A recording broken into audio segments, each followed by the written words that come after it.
All right, folks, glad to have all of you here today on Roland Martin Unfiltered. Let's get right into it. We've been paying attention to two major cases involving black men who've been shot and killed by cops. First off, in Chicago, today the prosecution, they arrested after calling 24 witnesses in the trial of Jason Van Dyke. He is the officer on trial for murder in the death of Laquan McDonald. They called an expert to the witness today, a use of force expert, who testified that the risk posed by McDonald did not justify the use of deadly force, and that once McDonald fell to the pavement after he was first shot, he was clearly incapacitated. Yet Van Dyke kept shooting for 12 more seconds while McDonald was on the ground. Now the defense will put on their case, and we'll be watching that as well. Let's go to Dallas, where the district attorney there has decided to charge Amber Geiger with murder, upping the charge from manslaughter to murder. Of course, Botham Jean's family has been pushing for murder charges, and so the DA has announced, Faith Johnson, that she is open to doing that. And so that's the latest developments in the Laquan McDonald case, but also the Botham Jean case. Folks, Donald Trump has pretty much said that he is going to limit 30,000 refugees coming into the United States every single year. It is the lowest number since 1980. That's what's going on with Donald Trump. He, of course, has been attacking folks who are illegal immigrants, folks who are undocumented. He has been going after folks who are from countries where people of color. And so that has been the standard policy of this administration. Same thing when it comes to Dreamers. We still have no deal between Republicans and Democrats. But one of the folks who has been extremely vocal about these issues, he has talked about it for quite some time, is my buddy, Jose Antonio Vargas. He has a new book out, and it's called Dear America, Notes of an Undocumented Citizen. He joins us right now from the YouTube headquarters in New York. Jose, always good to see you. Also, Pulitzer Prize winner. And so, first off, I got to ask you, with all of what they have with ICE and how literally they're snatching people as they are heading to hospitals, and what is happening down with the border, did you think it was going to be this bad with the election of Donald Trump? Yes. Yes, and also we have to remember that Donald Trump's policies are only the culmination of what we've been doing since the 90s, right? When Bill Clinton got tough on crime in the mid-90s, he got tough on immigration. That's why, for example, if I ever were to leave this country, I've been here 25 years, as you know, right? If I were to leave, I would have to face a 10-year bar before I could come back, if I could come back. That's because of what Bill Clinton signed into law, right? I've met so many undocumented people in this country who are married, and even though they're married and can adjust their status, they can't, because once you cross the border more than twice from Mexico, for example, you're barred for life.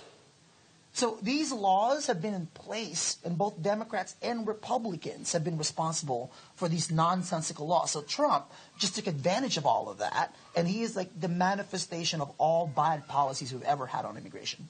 And one of the things that we're seeing, obviously, right now, is taking place across this country, that we still have so many children who have not been returned to their parents, and we're seeing children who also, frankly, when they are returned, can't even recognize their parents.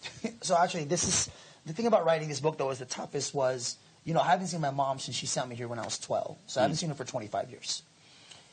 And it's hard to talk about that because I don't know how to talk about it. She lives where? In the Philippines, where I'm from, right? So I talked to her, of course, on Facebook. You know, I sent her money. I've been supporting her financially, which is what a lot of immigrants do, right? So I didn't really get to think about what sacrifice she made until I was detained in Texas in 2014. Like in the book, I write about what was it like to share a jail cell. That's what it is. It's a jail cell. I was with the boys because it's separated by gender. So it was about 15 boys from ages 4 to about 15. And you're watching them being jailed because this country can't have a conversation about immigration, that we're locking kids up. Right. Remember back then, the headlines was illegal immigrant children, right? And all I could think about was like, why did my mom do that? And I was thinking about it in the context of, what did those parents say to their kids before they said, go walk? I'd rather you walk than stay here. You know what was interesting? The shoes they were wearing, because, you know, when they arrest you, they take your shoelaces and your belt, right? Because they're afraid that you might hang yourself. So the only thing I had in common with those kids were we had no shoelaces. So I kept looking at their shoes, and all the shoes were like mostly Adidas, Reebok, Nikes. It's fascinating that American products can go to those countries, right? And yet we lock their kids up. And, you know, when it comes to this issue, you and I have talked about immigration, and I'm always so grateful that you're so always willing to intersect these issues, because as you and I both know, we don't talk about undocumented black immigrants in this country. We're in New York. Undocumented Caribbean, Africans, and Queens, and Brooklyn. Folks from Bermuda, from the West Indies. And because of systematic racism, higher detention rates, higher deportation rates, right? So what's happening now, though, is because of Trump, we have to figure out how can we bring these issues together. Like, what does that look like? And for me, when I was detained, all I could think about was, how can we marry mass detention and mass incarceration in this country? How can we have that conversation so that black and brown people and Asian people all get together and try to figure out what we can do together? You have a number of chapters in here, and one that jumps out is you call it Second Coming Out. And for folks who don't know, you're gay. Yeah. But you put a lot on the line because you win the Pulitzer Prize, and you come out and say, I'm undocumented. Yeah. There are a lot of people hiding in the shadows. Why did you feel it was so important to say, I must publicly come out and confront these policies? Well, first of all, right, there was no way of fixing it. I've been here since I was 12. I thought by the time I was 30, this was something I could fix.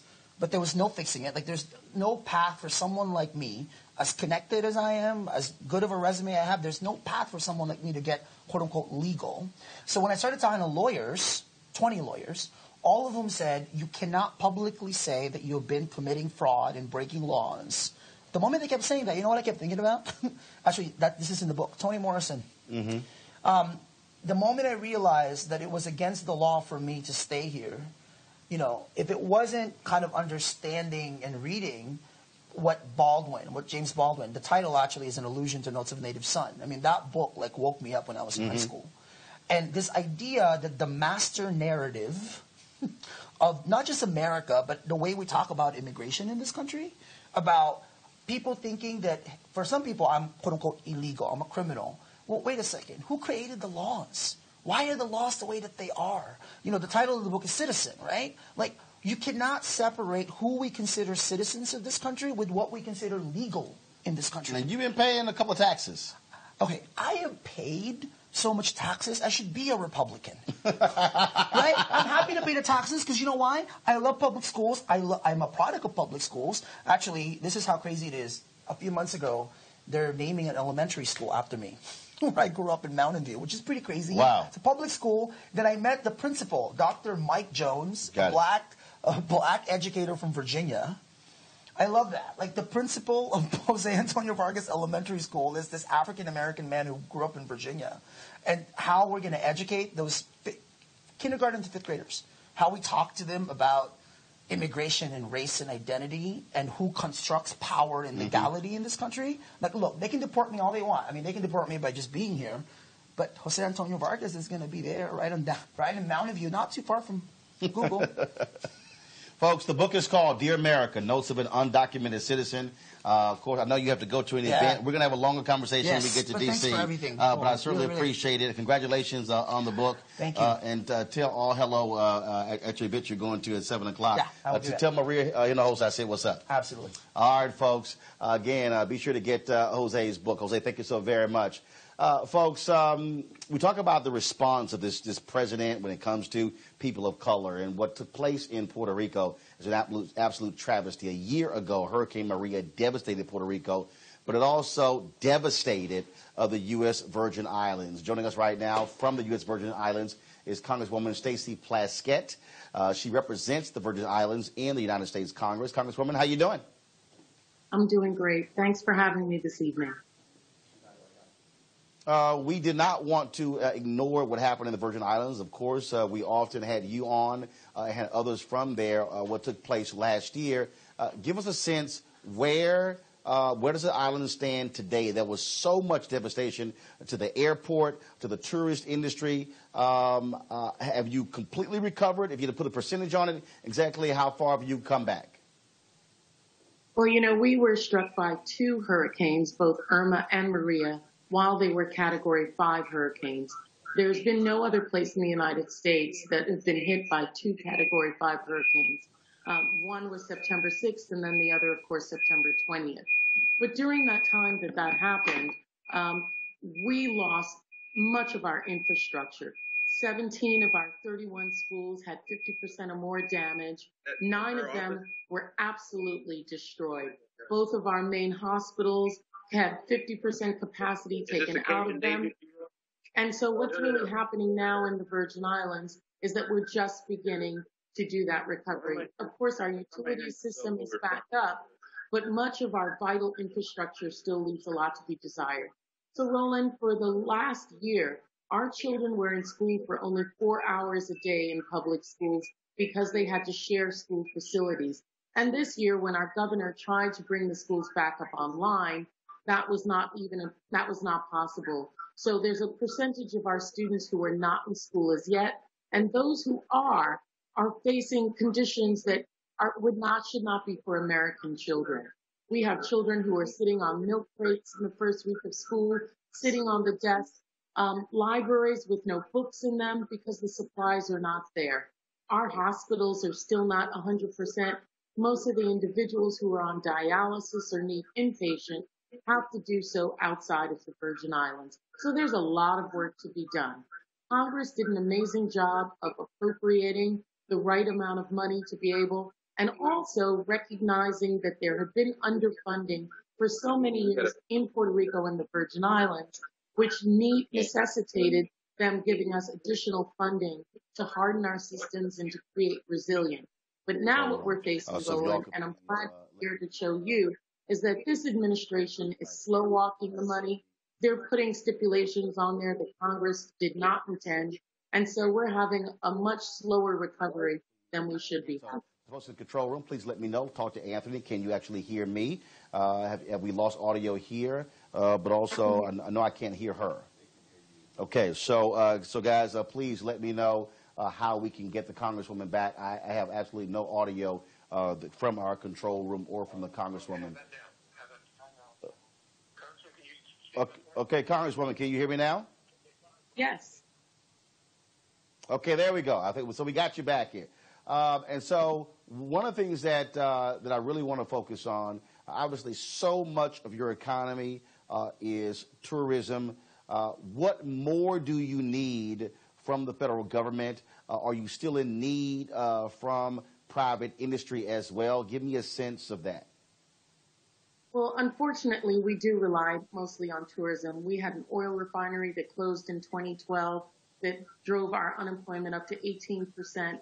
We're about to bring that back online. And of course, we rely on other things. Congress has decimated other areas of our economy, financial services and others through the tax codes that they just passed this past year. But what we need from Congress is pushing Congress to get the administration to release funding so that we can begin the rebuilding.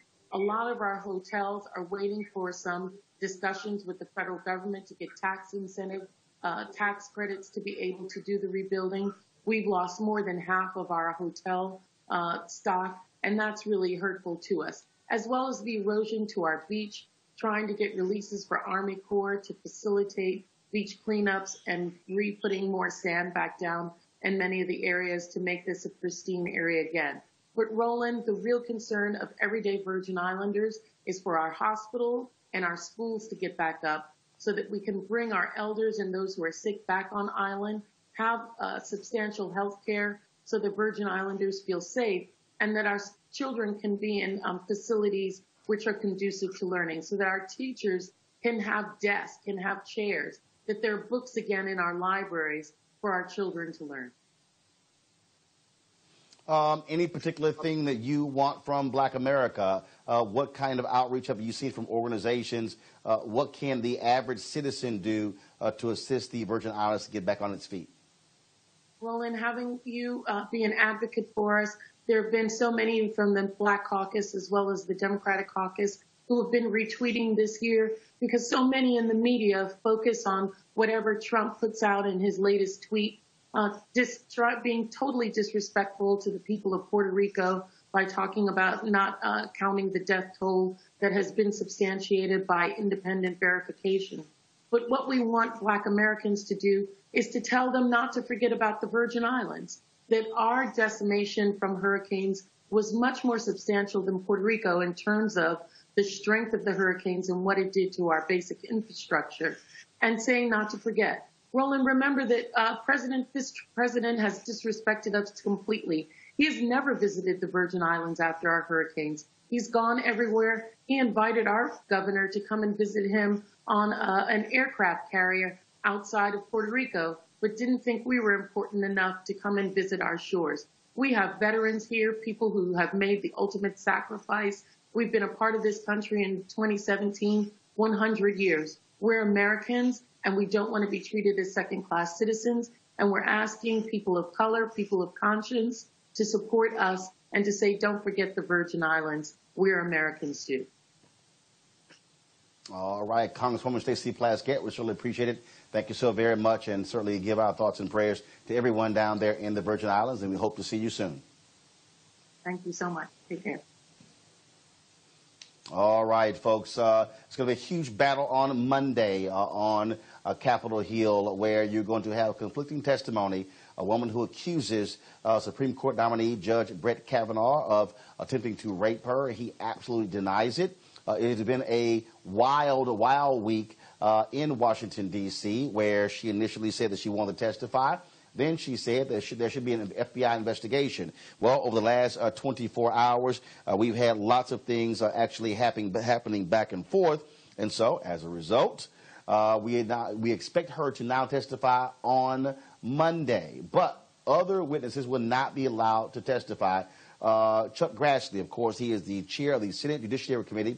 He is holding firm, and he also is making it clear he will not allow for there to be an FBI investigation. Joining us right now here in New York is Tamika Mallory. She's the co-president of the Women's March. Tamika, glad to have you here. It's been very interesting watching all of this. And where you have Senator Orrin Hatch sounding very similar to the things that he said about Anita Hill when in that confirmation hearing in 1991. You have a Republican congressman out of Florida who made a joke by saying that Ruth Bader Ginsburg, a Supreme Court justice, said that Abraham Lincoln groped her. That's right. You have Republicans who are mocking her, Absolutely. Absolutely. And so that's what. I mean, what do you say about what is going on here? I mean, it's obviously very clear that from 1991, when we had the Anita Hill situation until now, not much has changed. Even in the Me Too era, it is very clear that the federal government, and particularly the Senate, has not taken any real steps, and the Judiciary Committee has not taken any real steps to deal with sexual harassment and sexual assault in a real way. I mean, that is very clear. It's the same scenario playing out again. And we actually have the opportunity this time, knowing all that we know and having the Me Too era be so strong, to rewrite history and to right the wrongs that we were unable to take care of at the time when Anita Hill came forward with her story. And one of the things that is interesting to me is that when you see this back and forth, when you see her say there needs to be an investigation. I mean, look, at the end of the day, Democrats don't want to see him confirmed. Right. Because they're still angry about what took place with Merrick Garland. But what's also interesting is that on the Republican side, they absolutely want this to be done quickly. They want him on the court before the court convenes on October 4th. They want this to happen before the midterm elections.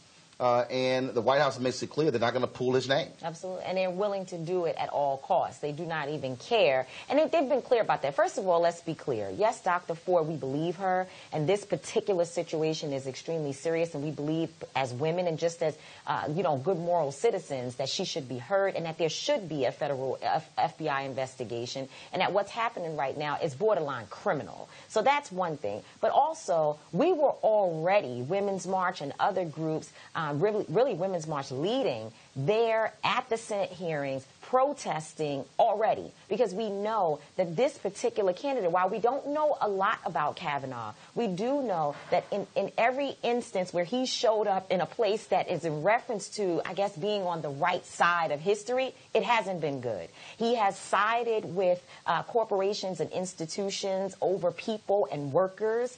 We have seen him in a number of situations that we do not believe that he is someone that should have a lifetime appointment to the Supreme Court. And the mere fact that Donald Trump, someone who really should be in jail, really, let's be serious here. This man is under investigation and he's unindicted, but we all know that he is really pretty much guilty of treason in this country, that he is the person who put forth Brett Kavanaugh. That in itself is very dangerous. So people were already protesting having this man to receive this type of appointment, and now we have a woman to come forward and pretty much make it very clear that he is not someone who at least should be pushed through. I mean, we should have a real investigation here. Why not? What is there to hide? But it's very clear that, you know, Grassley and all of these people who just decided they're going to make it happen anyway. Professor Christine Blasey Ford is her name. There were a number of women who have been flooding the halls of Congress over the last couple of days. Do you expect Monday to really be a contentious day? What is the Women's March plan for Monday? So, well, and also I need to make sure to state that today there were over 60 women and men, arrested in the Hart Senate office building, because I think the point that we need to make here is you may actually get this done, but we will primary you and we will show up and make sure that you feel us in the districts and on the local level. So our senators need to be very clear about that. Monday, we're not 100% sure that she's going to testify on Monday. She actually has said that Monday she does not want to testify. So there's some back and forth. But over the week, we know that it will happen. And I believe that people are going to show up. They're going to be loud and bold. And, of course, behind the scenes, there are many organizations and folks on the ground talking about what it looks like to show up. And, yes, Women's March will certainly be there, as we have since the beginning of these hearings. All right, then. Hold tight 1 second. I'm going to go to a break right now, folks. Of course, we're going to share with you, of course, our quote of the day. So we'll be back on Roland Martin Unfiltered.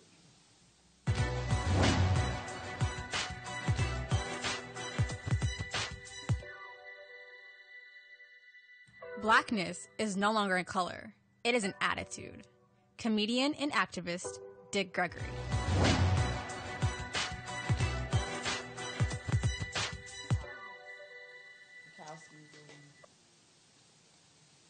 All right, folks, welcome back. We'll continue our conversation with Tamika Mallory. Tamika, lots of pressure being put on two Republican United States senators, Susan Collins of Maine, Lisa Murkowski of Alaska. And neither one has said how they're going to vote. Claire McCaskill, the senator from Missouri, she's already tweeted she's going to vote against Kavanaugh. She, of course, is facing a very tough test. You have Heitkamp in Montana as well.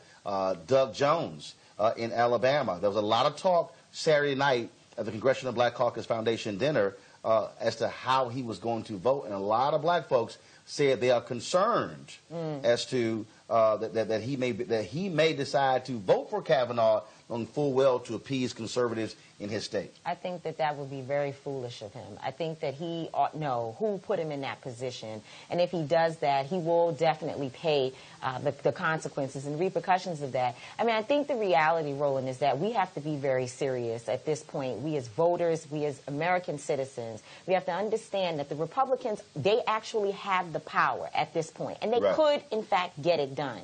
But just because they have the power to get it done doesn't mean that we don't have the power to show up and make sure that they feel what decision they made against the American people's wishes.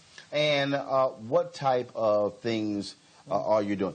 Is Women's March doing? Are you calling? Are you faxing? Are you emailing? You know, what are you doing? So we've asked people, of course, to call their senators, and particularly to focus on those that you named. We've been very specific about calling Maine and Alaska, staying on those particular senators. And I think also, I mean, we've been doing the protests, and we know, folks, not everyone has to get arrested. People have just been showing up. But we've also been focused very seriously, as you and I talk about all the time, on the midterm elections. lines. We cannot just sit back and only focus on this one issue. We may not win here, although we do believe that there is a chance that Kavanaugh may have to withdraw, that this hearing, this testimony may be so strong that the outrage around the country may put the pressure on him to have to withdraw. And we hope that the senators do the right thing. We've seen many of our folks who are there in terms of Senator Kamala Harris and, and Senator Cory Booker doing a good job of trying to hold the line, but it may not work. But we do have other forms of recourse, and I think we have to be focused on making sure that we don't just lay down on this, that we continue to work throughout November, and we've got a long stretch thereafter. Have white women finally woke up? Well, there are many who are. And you know what? I have to say, yes, there was a 53% problem. And I still think that 53% is not really as active as they should be. But there is a 47%. And when we talk about that, let's just be clear, 53% of white women who voted in the election voted for Donald Trump. But there was a 47% who did not. And we've been working with these women and trying to organize with them. So, yes, they woke up. But I cannot let our women off the hook. It's not just about white women and what they're doing. Because I've had a number of people ask me, are the white ladies, when all of this is said and done, our communities will be impacted the most. Black folks and Latino folks and just people of color are the ones who will suffer the consequences of whatever happens from the Supreme Court level all the way down to the local level. And therefore, we have a responsibility to show up as well. All right. Speaking of mobilizing, organizing, the folks with Black Votes Matter, they have been doing that. Cliff Albright, also Latasha Brown, they're the co-founders of that. And so they've been traveling all across the South with the bus Black Votes Matter. And they put this video together. We wanted to share it with you. Take a look. We're on the first day of Black Voters Matter, the South is Rising voter outreach tour. Black Voters Matter is one of the few groups that actually focuses on the Black Belt and rural America. So we are going out to the rural countryside to connect with communities and people that are doing amazing voter work. Everybody keeps talking about Alabama, Doug Jones, and black women with the 98%. Well, that's each of you.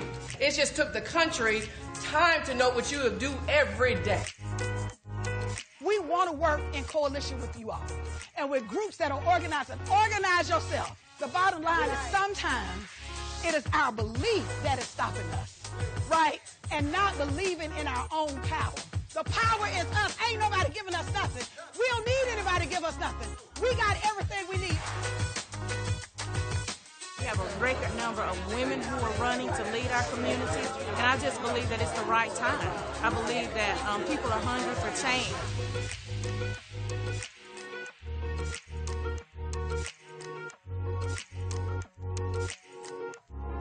It's important to agree to take 5 friends to go and vote because Black voters matter. We care, and we came more than voting. We just want to remind you that we love you. You are not alone. We are standing in solidarity with you. Very excited to see the bus. I want to get on the bus. I'm so excited about this tour. Finally, somebody is coming down south and seeing what we're about, right? And listening to the minds and souls and wishes of our folks to figure out where and how we need to govern and be.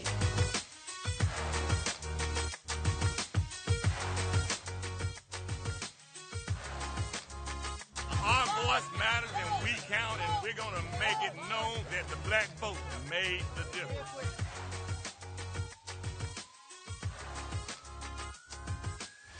My main focus is young people. You know, I like to see the young people get involved. Everybody vote blonde, they better vote.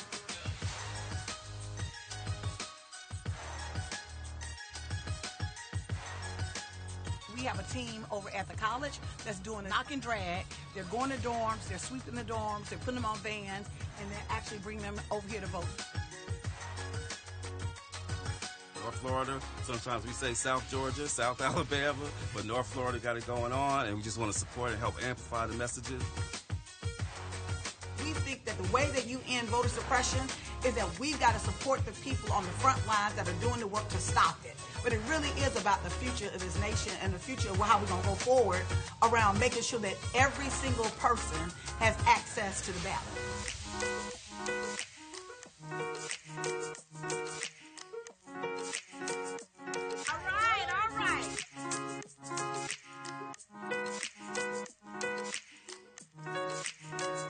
Oh, I am excited. I'm ready. I am fired up.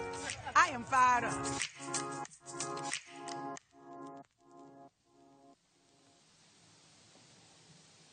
All right, so we certainly want to thank the folks who Black Votes Matter for that particular video as well. And so we just wanted to show you what they're doing over the next 50 days. They'll be traveling all across the South, going to Georgia and Florida, Alabama, Mississippi, trying to get folks not only registered, but also to get them to vote. And Tamika, on that particular point there, that's one of the points I keep telling. Everybody keeps saying vote, vote, vote, but we have registration deadlines coming up. Okay, you got to get registered first before you can vote. We talked about that last week at the CBC event that we did with formerly incarcerated folks. There are a lot of people who are still not registered, and that's what we've been asking the formerly incarcerated community to focus on over these next 49 days, I guess, or 48 days. I'm not sure exactly what the number is, but we're asking people to make sure people are registered. And if you are a formerly incarcerated person who can't vote because you live in a state where your voting rights have not been restored, someone can vote for you. So there may be another family member. There may be, you need to take people to the polls and make sure. And so September 25th is the National Voter Registration Day, where people will be all over the country trying to get folks registered. And people need to know in your local community, in your particular state, what is the deadline? It's sometime at the beginning of October in order to be registered for the November election. And we're trying to get folks to do that. And to your point, not only do you need to be registered, you also need to be educated on who to vote for. Just because someone shows up at your church and shakes the babies and gives the grandmothers the kiss does not mean that that is a person that's going to be on your issues. We need to make sure that people are educated as well. So we're hoping that organizations and churches and others understand how important this is. We cannot allow the 2010 scenario to play out again right now. We have to make sure that we are serious and that our people know how important the midterm elections are, and that this is not an election that we can sit home on. All right, then. Certainly a huge, huge election that's coming up. I want to go to another story right now that's pretty interesting. So Donald Trump, a few days ago, tweeted this particular video. Okay, and in this video, it shows some individuals who were actually on a boat. And in the tweet, he goes something along the lines the Cajun Navy. So I get a call today from Hashim Nzinga, New Black Panther Party, and he says Trump gave us credit because that actually is a New Black Panther Party boat. Okay. He said, well, they've had these hurricanes, New Black Panthers, they've been traveling to these places, helping to rescue people. And I said, Hashim, are you serious? So I scroll back, and this is about 5 or 6 days ago, this particular video. And he said, yeah, he said it's one of our guys. And he said there's a guy named AJ who was a former member of the military who is on that particular boat. And so in a second, we're going to talk to Hashim because certainly I know that it's probably a shock to Donald Trump, him showing some love to the New Black Panther Party. But also, we talk about the veterans. Of course, we've been covering the Colin Kaepernick case. And as a sister who's out of Florida, she has not been particularly happy. We have Hashim? Okay, so I'm going to go to Kai a little bit in a bit. But let me go to Hashim right now. Hashim, can you hear me? Yes, sir. Looking at you. Can you hear me? So, Hashim, you called. Yeah, I can hear you. You called me today. And you said that Donald Trump may not have realized he was praising the New Black Panther Party for their work with Hurricane Florence? Well, he was probably watching or showing the birth of a nation at the White House and didn't know, and then was tweeting at the same time. And so, so in that video that's on his Twitter feed, who's actually in the boat? Who is the brother? Who is the brother who's in the boat? You said he's a former member of the military? Yeah, we got a lot of members of the New Black Panther Party who come out of the military and get a lot of training, and they want to use that for their people and protect their people, and AJ is one of them. He's been trained, and he's been doing the work of saving people in water for like the last 15 years. But as you well know, Roland, from Katrina and under the leadership of Attorney Malik Zulu Shabazz, we took 50 Panthers into Katrina. We took over 50 Panthers into Katrina. So we've been doing these rescue missions for 20 years and not getting any recognition, but we don't look for the slave master to give us recognition because we do it to save our people. And so do you still have an ongoing response to what's happening with the flood waters there in North Carolina? Yeah, what we're doing now is getting the next wave together, which is water, generators, and we're collecting stuff. And we'll be going back in and out of North Carolina like we usually do, probably for the next month. And you'll be doing not just rescues, but are you also providing supplies and things along those lines? Oh, that's the main thing. We find out what the people need, and we come back and tell the community, because if you try to buy a case of water down there, as you know, Roland, it can be $24 to $30. So we can get our water here still for $6 and $5. So we load up trucks and we load up trailers, and we take the people, water. Some of the power will be out there for weeks and weeks, so we try to gather generators and rent generators. And we keep going back and forth from all over the nation. So do you expect Donald Trump to delete that tweet once he finds out that that Cajun Navy he was praising is actually the new Black Panther Party? Well, Trump put all FEMA's money over to ICE to chase people out this country, so like I said at the beginning, he's probably like in 1919, he's sitting there in the White House watching Birth of a Nation. So by the time it go off and he realizes what's going on, he probably will delete it. All right. Ashim Nazinga, New Black Panther Party. I certainly appreciate it. Thank you so very much. Hey, Roland. Black Power. All right, then. So, folks, I was talking about veterans. I was talking about in terms of work that they do. And as a sister to me, her name is Kaya Wright. She's a former U.S. Army attorney, and she has not been happy with veterans and how they have been responding to Colin Kaepernick. So she has launched this website. It's called CourageUnderFire.org, and she's chronicling all of the NFL silent protests in support of Colin Kaepernick and social justice. Kaya Wright, are you there? I am. All right, then. So Kaya, we have Veterans for Kaepernick. There's a hashtag out there. Veterans, of course, who they've expressed, they said they support Colin Kaepernick. What have you been hearing, and what was that one thing that triggered you to say, you know what, I have to create this in order to show exactly why he's protesting and that all veterans are not opposing him? Well, when he first started protesting back in August of 2016, I kept hearing people invoking veterans in order to castigate him, okay? And it really upset me because those of us who did support him weren't getting any focus, and the narrative was all about veterans who didn't support him and the flag and the anthem, which ostensibly it still is, right? Unfortunately. So the first thing I did was I wrote an open letter to Kaepernick. I sent it off to the Root, and they published it. And so then I continued to just follow what was going on with the protest. And I saw young people. I saw college students, high school students. I saw a Texas middle school type football team get their season canceled all over protesting during the anthem. And I said, I really need to do something to honor those who had the courage to demonstrate during the anthem. So that was the initial catalyst. And then I thought about the fact that Muhammad Ali didn't have anyone to chronicle what he did. And here we are in the middle of a historic movement.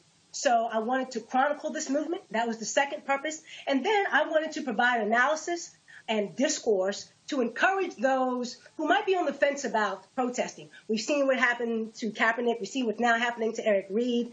And then across the country with everyday people, high school students, college students who continue to be maligned, suspended, kicked off of teams, et cetera, simply for refusing to participate in this ritual, which is a fallacy, right? So I said, okay, I'm going to go ahead and get this thing done. And I created an entire website dedicated to those three purposes. And so what has been the response of other veterans? Well, it actually depends, right? Because, veterans don't have a monopoly on the flag and the anthem. So many black veterans, for example, support it. Not all, but most do. I mean, we're black people. And you have many white veterans who do not. They're white people. They're not any less racist than any other, group of whites. And you have some whites who support it as well, as far as the other side. So it just depends. You have support and you have those who object. All right, then. Tamika, you got a question for Kai, right? Oh, question would be, my sis, first of all, thank you for your courage, and what you're trying to do. And I wonder, how can people help? Like, what can we do to be supportive of your site? Well, for sure, people should tell other folks about the site, come to the site and help support it.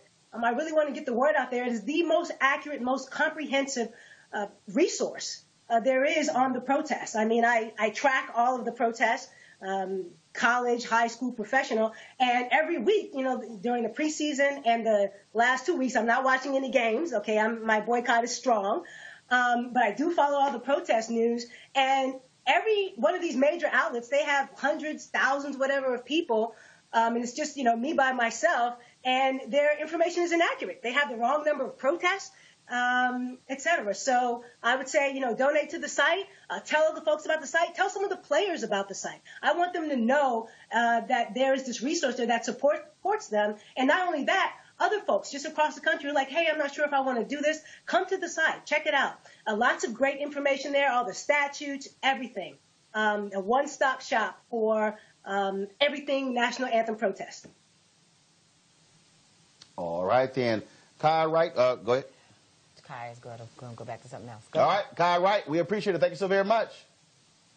No worries. Thank you. Have a great day. All right.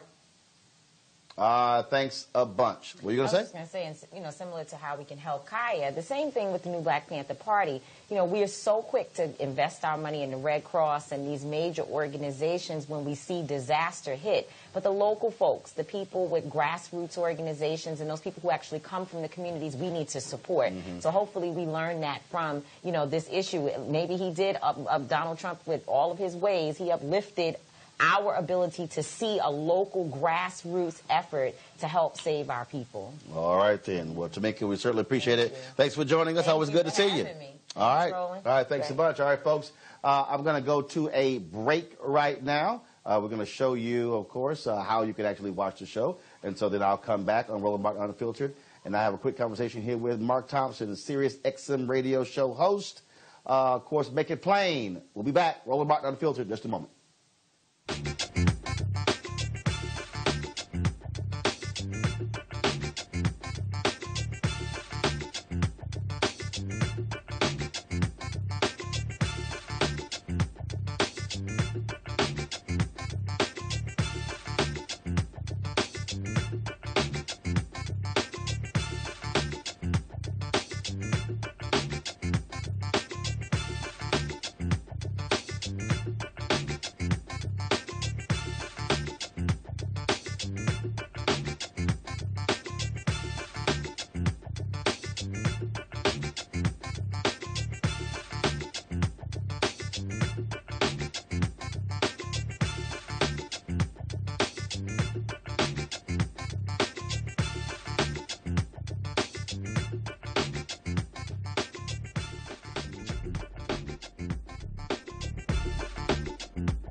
All right, folks, welcome back to Roland Martin Unfiltered. So first of all, let me say this here.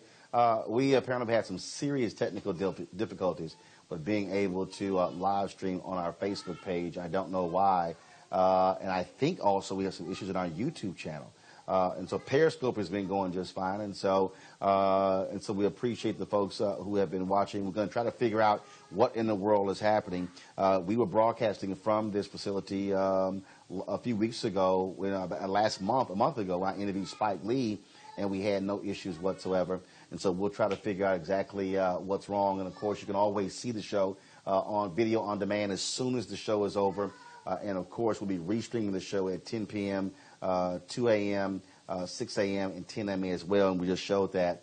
Joining me right now, though, is Mark Thompson. He, of course, is the host, the morning host of Make It Plain on Sirius XM Radio. Glad to have him here. Hey, brother. Thanks so much. Thank you for having me. One of the things I was talking to Tamika about was the midterm elections. Sure. And there's a lot of focus, energy, and attention on black women. Sure. Where in the hell are organized black men? That's a good question. You stumped me there. I mean, because it's interesting is that in 2012, there was a 9-point gap between black men and black women. So, in terms of the numbers who voted for President Obama. Right. In 2016, exact same thing. Yeah. 94% of black women supported Hillary Clinton. 85% of black men supported Hillary Clinton. It's the exact same 9-point gap. Yeah. And one of the things that, when, look, I was trying to get, frankly, both candidates, surrogates on the air. And I told Hillary Clinton's campaign, where are y'all black men? I said, you've got John Legend, you got Pharrell, you've got Magic Johnson, you got Alvin Brown, former mayor of Jacksonville. Why in the hell y'all aren't putting them out there? I'm like, something's going on here. And when you look at the support of Donald Trump, black women hate the Republican Party. His black support is coming from black men. Yeah. Well, I think it's a couple of things. I think black men may be somewhat more cynical still about politics. I mean, let's face it, a lot of times we talk to brothers, and they say, what's the point in voting? Mark and Roland, it ain't going to change nothing. Nothing's going to change. And also, quite frankly, I think we need to acknowledge, sometimes even black men assimilate into larger society. I debated some brothers who said, couldn't a woman be president? You can't have a woman in the White House. So Donald Trump has that swagger, that confrontational, aggressive nature, a lot of testosterone going, at least that's what he portrays himself to have. I don't think he really has it. And I'm sure some people go for that. But, look, I was with Gwen Moore at the Congressional Black Caucus the other day, and she said, the last day of the caucus, she said one of the most profound things, Roland. She said, you all, the people who aren't voting are not in the abstract. They're people you and I know. Right. They sit at our dinner table and eat our food. Some of them sleep next to us in the bed. She told a story about a pair of twins she knew. One twin voted and the other one didn't. She said, how does that happen? How does a twin vote and the other one doesn't bother to go vote? Right. So really, as usual, oftentimes black women have to carry a lot of weight. Sisters, you got to say to us brothers, look, you got to go vote. You got to get out. Matter of fact, some of y'all might need to say to some of these brothers, if we're going to continue in whatever arrangement we continue in, I want to see a voter registration card. Basically what Mark is saying, no vote, no sex. No vote, no eating. Basically, no vote, no cooking. But brothers got to come up. But I have been surprised that after the Doug Jones election in Alabama, and there was so much attention, and the great work that DeWanna Watson is doing, Latasha Brown, Adrian Shropshire, Collective Pack, Quentin and Stephanie. I have been surprised that no one has stepped up and said, we're going to have an initiative that specifically targets black men. Well, that's true, and that's probably something that's missing. I mean, honestly, I don't know that there's an initiative that specifically targets black women. I think it's just been an organic type of a thing where black women have shown. They're targeting them. What I mean is you have these sisters who are very vocal, and they're making it clear that they are energizing and going after black men. When I look at the report that we live streamed last week that the Black Women's Roundtable put out, where you had all those sisters who were in a particular room at Congressional Black Caucus, there was not a comparable room of just brothers talking about brothers and electoral politics. But like you said, though, I mean, a lot of the sisters like Latasha, I mean, I know that they're registering and targeting black men. Right. I just think, though, the focus is long overdue. I think what's happening is people coming to the realization of the importance of black women and the role they played, especially in light of Doug Jones, and especially because he was someone who was a sexual abuser of women. So I think the moniker's on women. I confess, you know, we had this conversation on the weekend. It was Men's Day at Union Temple on Sundays, you probably know. Minister Farrakhan spoke. Melanie Campbell was also there and spoke. And she pointed out, we had the numbers to show that the year after the Million Man March was the largest registration, the largest turnout of black men ever. So we know that it's possible. I just think, you know, for some reason, we may have fallen off in terms of the emphasis. Hopefully, that will change right now. But it's a challenge. I'm going to tell you, right in the middle of this Kavanaugh thing, all that's going to do is continue to mobilize women. So maybe it's up to you and me, brother, to remind but men should also be mobilized, because men should be saying, we don't want to see women sexually assaulted. We don't want to see women sexually harassed. Men should be speaking up, making that clear. You're right. And we have to say that, Roland. But, you know, at the base level, and what the mainstream media often does is make it a horse race. And the mainstream media tends to skew conservative. I don't care what anybody says. They try to be as non-liberal as possible.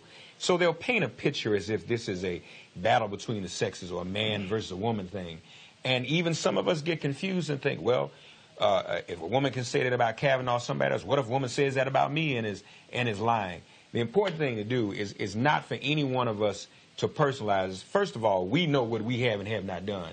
And I would hope many brothers aren't falling into that category. And 9 times out of 10, when these women talk about sexual assault, 9 times out of 10 is what happens. There's no reason for a woman to come forward and lie about that. Is it true that there are, I mean, you look at the brother Brian Banks, there's a movie being made about him, the brother who, a woman who said he raped her, he didn't, went to jail, lost his NFL career. It was simply not true. But the reality is there are men who do these crimes.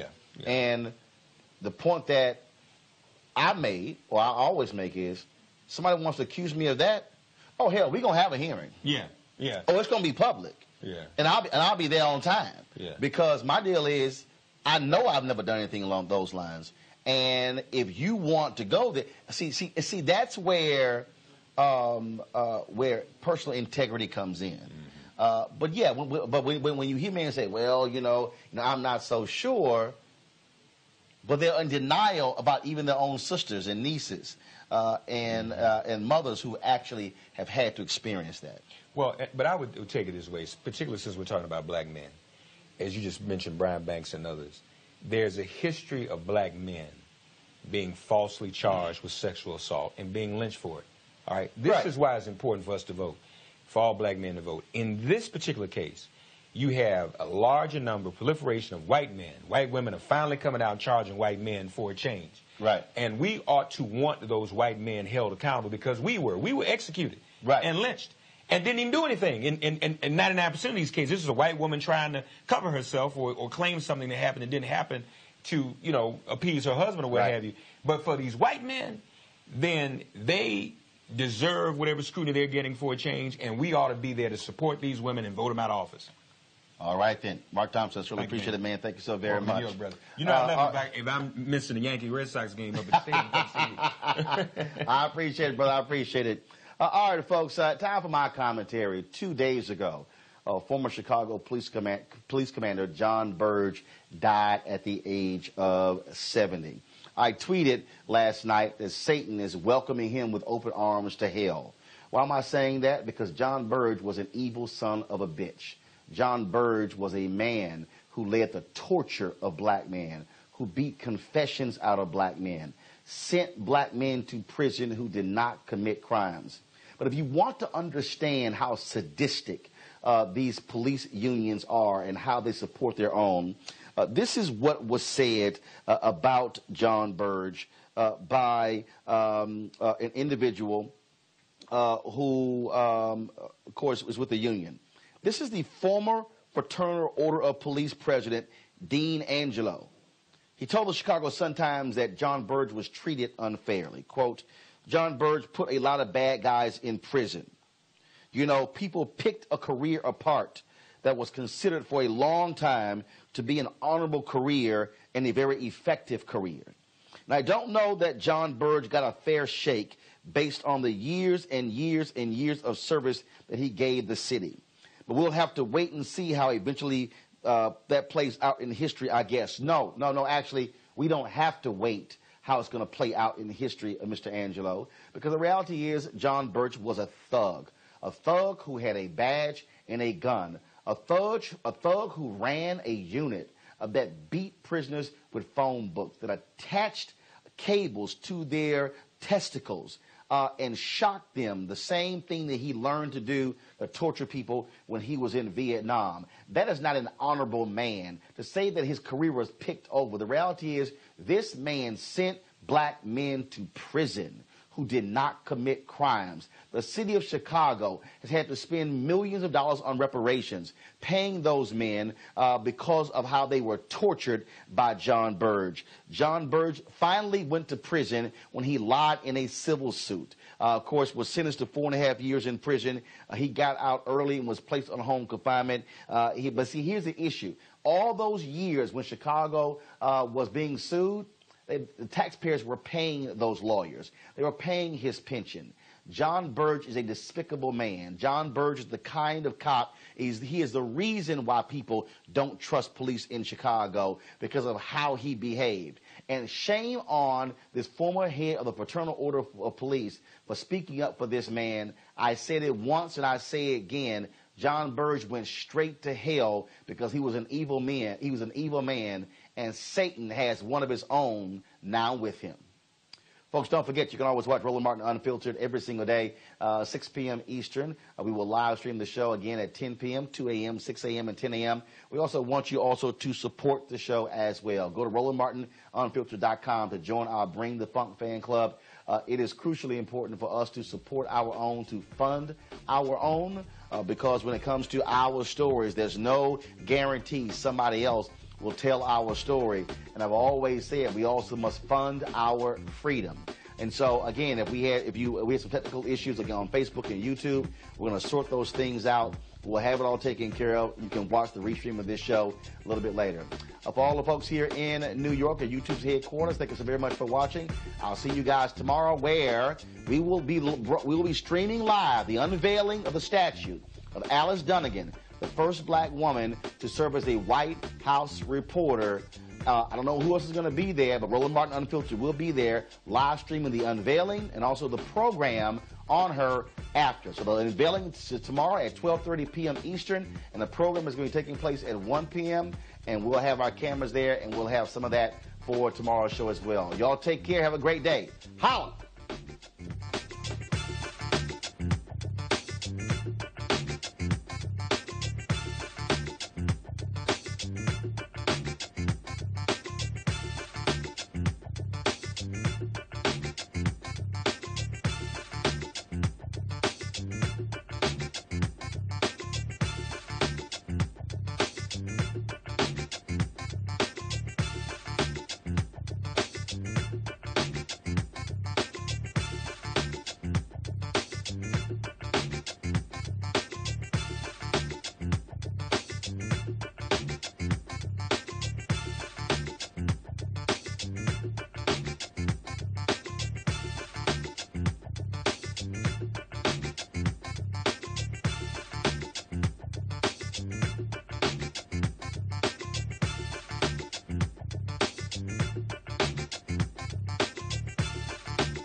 Bye.